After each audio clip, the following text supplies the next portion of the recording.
parcourons l'océan à bord de la goélette scientifique Tara. Embarquez avec nous au cœur des expéditions de la Fondation Tara Océan.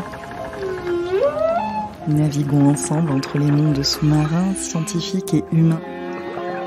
Une expérience à vivre avec ses écouteurs pour une immersion inspirante à la surface et à 20 000 lieues sous les mers. Bienvenue dans Un hublot sur l'océan, le podcast de Tara. Nous sommes dans un endroit qui est un peu particulier. Le bateau Tara, et là aujourd'hui nous sommes dehors à la proue du navire. Oui, c'est bien la première fois de ma vie que je fais une interview à la proue d'un navire sous le vent.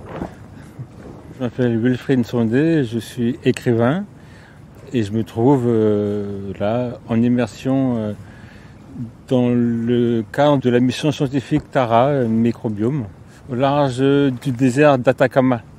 Et vous perdez votre casquette avec le vent qui souffle très fort. Comment vous nous parleriez du plancton ? Alors je vous parlerai d'Heliosphera, qui est une élégante radiolaire sphérique. C'est un peu comme une planète argent qui a de la dentelle translucide autour d'elle et qui doit, pour survivre, elle doit entrer en symbiose avec une micro-algue, donc du règne végétal, comme si elle se mariait.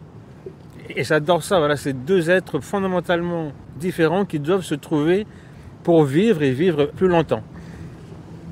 C'est au travers de ce couple complètement improbable que j'ai envie de partager mon expérience du plancton. C'est beau quand même, non ? Et elle s'appelle Xanthelle. En fait, c'est deux filles, Heliosphera et Xanthelle. Fantastique.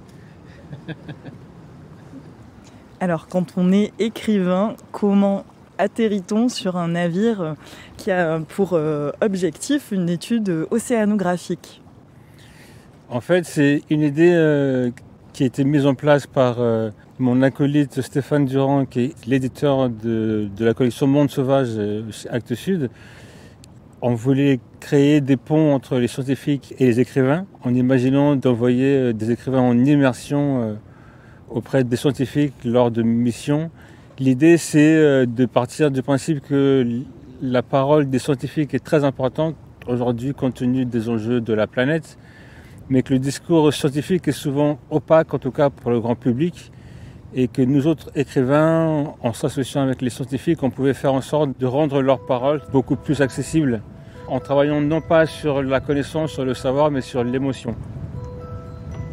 En travaillant sur l'émotion, alors vous dites ces mots avec un vent très fort qui arrive de la mer, avant de reprendre la mer tout à l'heure, direction Iquique.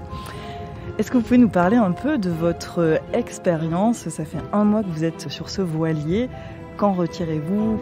L'expérience sur le voilier est très intéressante, parce que c'est avant tout une expérience humaine, puisque ce sont des conditions de vie que je ne connaissais pas sur un voilier. On est nombreux dans un espace assez réduit, mais bon, quand même, on a de l'espace. Il faut s'accoutumer à la vie sur un bateau qui demande beaucoup d'investissement et de ressources sociales, parce que c'est des gens que je ne connaissais pas, qui ont des métiers que je ne connaissais pas, donc il faut s'habituer à tout cela. Mais c'est très instructif parce que je suis donc avec les scientifiques du matin au soir, donc j'ai l'occasion, le loisir de leur poser des questions. J'apprends énormément sur le plancton, sur l'océan en général, le Pacifique en particulier, sur les différentes couches, les strates qu'il y a dans l'océan. Donc c'est ce qu'ils appellent la colonne d'eau, qui va de la surface jusque parfois à 5000, 6000 mètres. Aussi sur la topologie des côtes et des espaces qui sont au large des côtes. J'ai fait des progrès dans ce domaine-là. J'ai pu écrire, j'ai pu écrire pendant le temps que je suis là. J'ai même pu faire l'expérience de soumettre un peu ce que j'avais écrit aux scientifiques et aux marins. Malgré un ultime sursaut, Xanthelle se décrocha de son partenaire. La cellule qui constituait le reste de l'air expulsa des molécules de carbone pour la dernière fois et exténuée cessa de se mouvoir.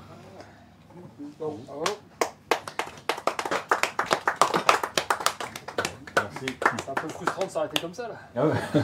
C'est un peu... Là, t'es parti là. Il y a beaucoup de choses. Ouais. C'est ça. Vous avez vécu donc l'expérience de faire une lecture devant un public aguerri, qui est un public de scientifiques et de marins habitués aux questions du plancton. Comment vous avez vécu cette expérience ? Pour être très franc, c'était une expérience extrêmement désagréable pour moi parce que je lisais un texte non abouti, ce que je ne fais jamais, je le lisais à haute voix. Donc c'est assez désagréable de lire quelque chose et en le lisant de se rendre compte de toutes les approximations qu'il y a. Mais en même temps c'était extrêmement instructif parce que j'ai bénéficié d'un auditoire bienveillant. Moi ça m'a plu à l'entendre en tout cas. L'effet que ça me fait, c'est chouette. Pour moi c'est agréable à l'entendre. Ouais, pour moi aussi, mais je sais pas pour... Voilà, c'est une critique que je te dis par rapport à... Peut-être c'est un peu technique, mais moi j'ai trouvé ça super sympa.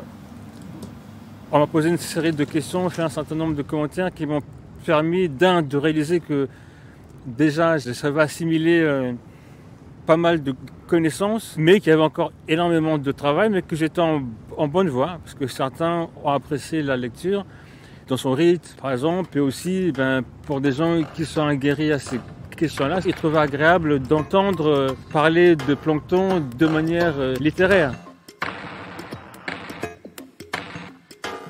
Le gros challenge pour moi, c'est de faire de toutes ces connaissances scientifiques que j'accumule, d'en faire une patte littéraire, une patte romanesque, donc de personnifier des organismes invisibles, de dynamiser des organismes qui ne nagent pas, qui ne se meuvent qu'au gré du courant. Il y a un certain nombre de défis à relever, mais bon, je suis là pour ça et l'entourage des scientifiques, des marins, de la mer m'aide beaucoup. J'ai l'impression de progresser. Avec ma présence ici, j'ai eu aussi envie de parler dans le livre à venir de l'expérience de navigation, de la science qui se pratique ici, de l'idée de la science que véhicule Tara et les hommes, les femmes qui participent à ce projet-là. C'est quelque chose que je trouve exceptionnel et qui m'intéresse et que j'ai envie de partager. Voilà, ça dépasse les 20 mètres là, c'est stable. 21, 22, 22,3, 23. Ok, merci Fanche. Il ne faudrait pas dépasser les 30, sinon ça voudrait dire que la Rosette elle va commencer son protocole de fermeture de bouteilles. Et du coup, quand on va remonter en surface avant de descendre, elle va fermer les bouteilles alors que c'est pas encore le moment. Voilà.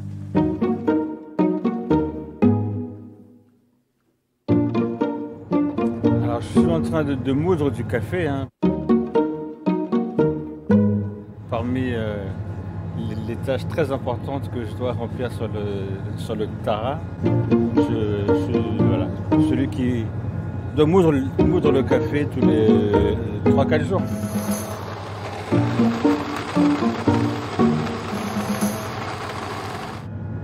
Le plus drôle, c'est que je n'en bois pas, donc c'est vraiment le signe que je me consacre vraiment à la vie du groupe. Voilà, je me donne corps et âme au Tara.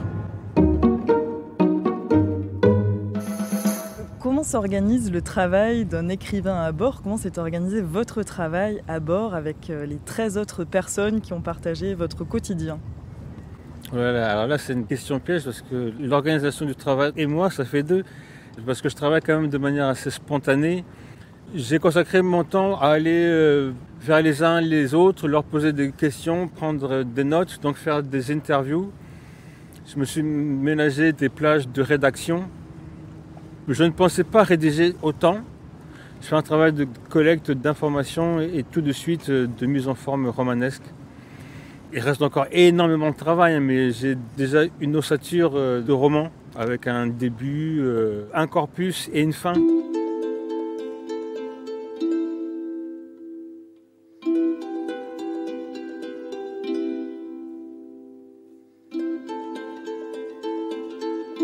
J'ai découvert en montant sur le bateau que dans les phases de navigation, tout le monde était assigné à ce qu'on appelle les quarts. Il faut une présence constante la nuit. L'idée c'est de surveiller à tribord, à bâbord, devant, derrière, qu'il n'y ait pas un bateau que le radar n'ait pas vu ou qu'il n'y ait pas une avarie sur le bateau. Ce sont des heures que j'ai passées moi à scruter le ciel, à scruter la mer. Et c'est devenu un rituel très important, j'appelle ça de la méditation active. Voilà, puisque je suis en veille, donc c'est les sens en alerte, mais en même temps c'est très très propice à la réflexion, et c'est dans ces moments-là surtout que j'ai pu gagner du temps, dans le sens où j'ai conçu l'organisation générale du texte, et c'est très propice aussi à l'inspiration, parce que le regard se fixe sur la mer, mais les pensées, elles, voguent, voyagent. Et j'ai même prolongé certains quarts, au grand étonnement des marins qui sont toujours contents d'aller se coucher, alors que moi, non, je prolongeais, voilà, pour avancer dans mon travail, profiter de l'expérience, parce que c'est pas tous les jours que je suis sur le pont d'un bateau en plein Pacifique la nuit. Voilà, j'ai pu enfin voir par exemple la croix du Sud, hein, que dans l'hémisphère nord on ne voit jamais. Et aussi cette sensation de vent, voilà, d'ivresse du vent, de la fraîcheur, c'est vivifiant.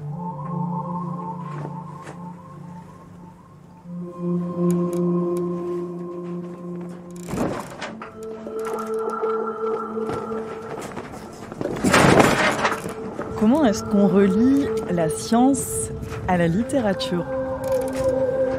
Je ne serai pas le premier à relier la science et la littérature. Jules Verne l'a extrêmement bien fait. En ce qui me concerne, c'est un vrai pari. C'est quelque chose que je n'ai jamais fait. Mais en même temps, c'est assez fascinant, hein, ce monde sous-marin. Les reliefs sont différents. Il y a des faunes, il y a de la flore, il y a des canyons nus. Il y a tellement de diversité et de dynamisme qu'au fond, c'est très propice au roman.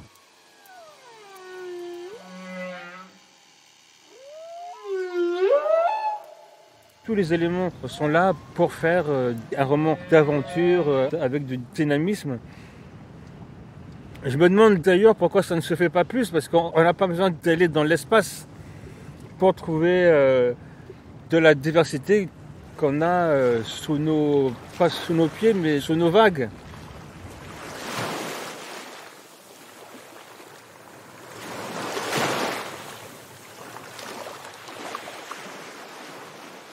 C'est un pari que la science du XXIe siècle devienne un objet littéraire. C'est un pari important parce que les enjeux, les objectifs sont importants, essentiels même.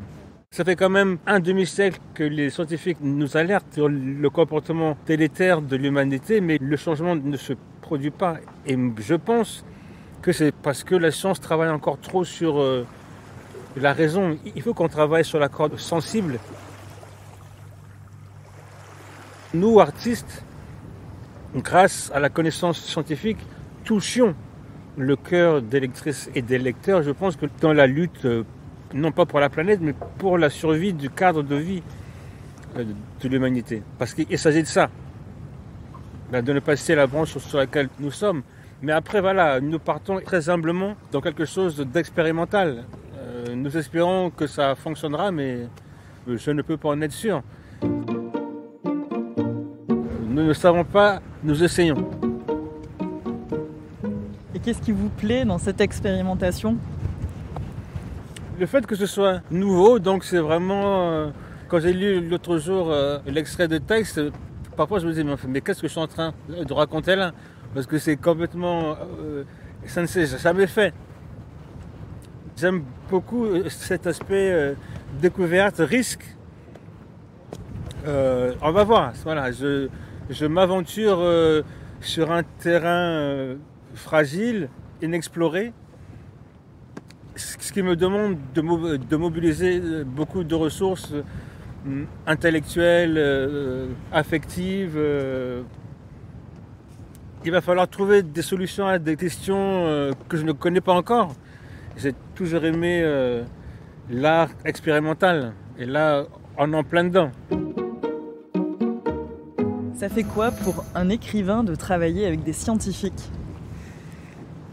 Je n'aurais jamais pensé, avant d'être au contact des scientifiques, que leurs paroles avaient tant besoin d'être décodées.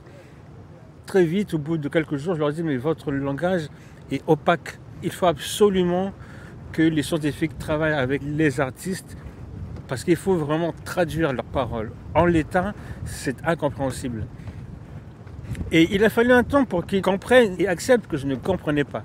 Et ça, à partir de là où les échanges sont devenus beaucoup plus constructif, mais où cette conviction qu'il faut absolument multiplier ce genre d'expérience, pour que les scientifiques se rendent compte que leur discours est incompréhensible, sauf pour d'autres scientifiques, et que nous apprenions, nous, à les comprendre et à transmettre leur message. Il nous reste 10 jours de navigation avant d'arriver à Iquique, au nord du Chili. Que va-t-il se passer ensuite pour votre projet qui est né à bord de Tara ? Bon, j'ai encore un certain nombre d'interviews à faire avec des scientifiques et des marins. Je prendrai ensuite le temps de digérer ça et de passer vraiment à la phase active de rédaction. Et je vais profiter de toutes ces minutes passées en mer.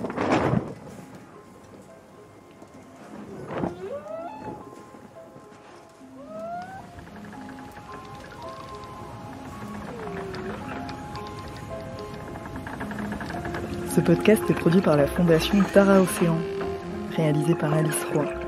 Pour ne rien perdre de nos histoires, vous pouvez vous abonner au fil de podcast, un hublot sur l'océan. À bientôt.